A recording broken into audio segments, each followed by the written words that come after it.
Hi, my name's Raven. I live with my mom, Flora, my dad, Michael, and my little sister, Cassie. I'm a musician, and that's always made me feel like kind of a black sheep in my super athletic family. My dad, Michael, is the high school gym teacher. My mother is a former tennis pro. My sister is the point guard. And then there's me. I'm different, but I've always felt like I still belonged.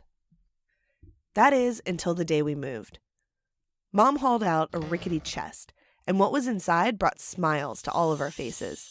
Boxes of childhood photos. It was a really sweet moment, looking at all the things we had done together. But I realized most of the photos were at sporting events. I was even crying in some of them. What was in the bottom of the chest took my breath away. My birth certificate. But something was off. Aaron was written in one of the rows, a name I'd never heard. I reached down for it, and my mom slammed the chest shut. What was she hiding? Later that night, when everyone was asleep, I tiptoed up the staircase into the attic. Every step up the stairs, I felt like I was doing something wrong. My parents loved me. They would never hide anything from me. I tried to talk myself out of opening the chest. Finally, I opened the lid.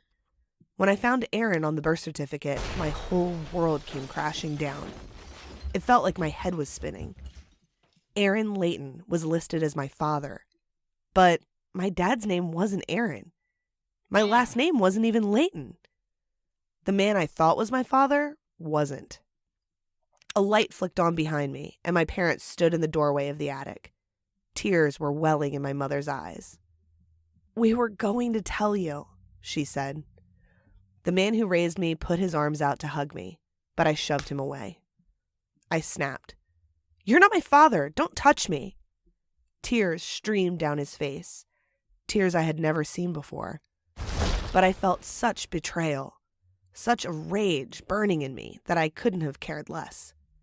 It's no wonder I'm not like you guys. I'm not even his. My mom tried to tell me I was no different than Cassie, that I was their daughter regardless of my blood, but I couldn't bear to listen. If they had lied about my dad, what else were they prepared to lie about? I blew past them and slammed the door to my bedroom, locking it. I pulled up my laptop and typed a name into social media. Aaron Layton. He looked exactly like me. And best of all, he was a musician like me. His photos showed him rocking out on guitar, fearless and confident. It was no wonder I felt like a black sheep. I wasn't like this family. I was like him. Like my real dad.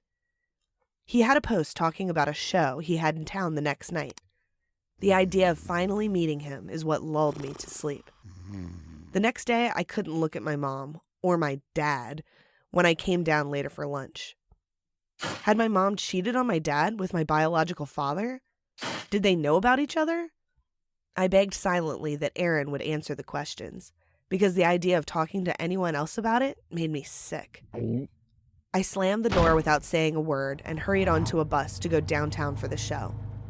I daydreamed the entire way about meeting my dad. Had he missed me?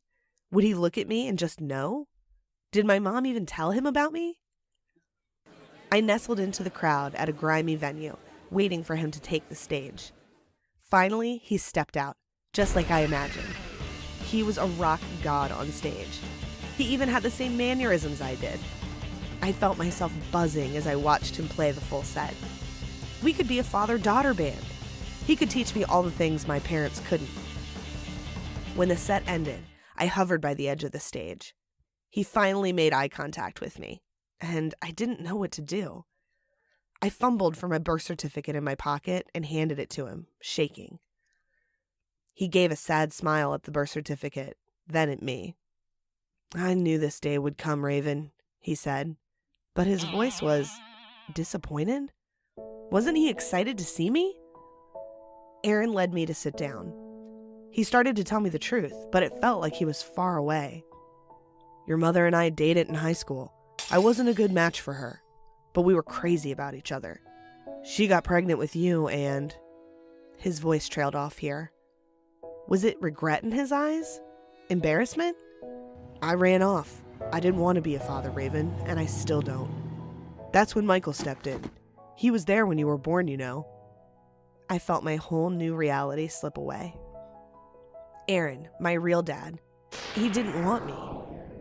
I tried to talk him into raising me. I tried to tell him about my music. But he just took my hand and shook his head. You're not Michael's daughter by blood, but you are his daughter where it really counts. With that, Aaron rose out of his chair, grabbed his guitar, and walked away. I didn't take the bus back home. I walked through the rain-slicked streets, tears streaming down my face.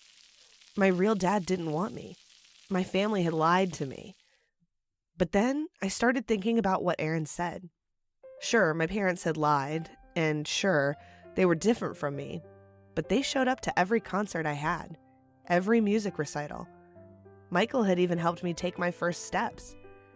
Did it really matter who was my biological father? Didn't the person who raised me matter more? I stopped under an awning. My wet hair stuck to my face, my feet were soaked, and suddenly I felt terrible about everything I had said to my parents. A familiar car pulled up behind me. Michael sprinted from behind the wheel with my mom close behind. I was so worried about you, Michael said. You've always been my daughter. You'll always be my daughter, no matter what. I let myself cry and let my parents embrace me. I'm sorry, Dad, I said.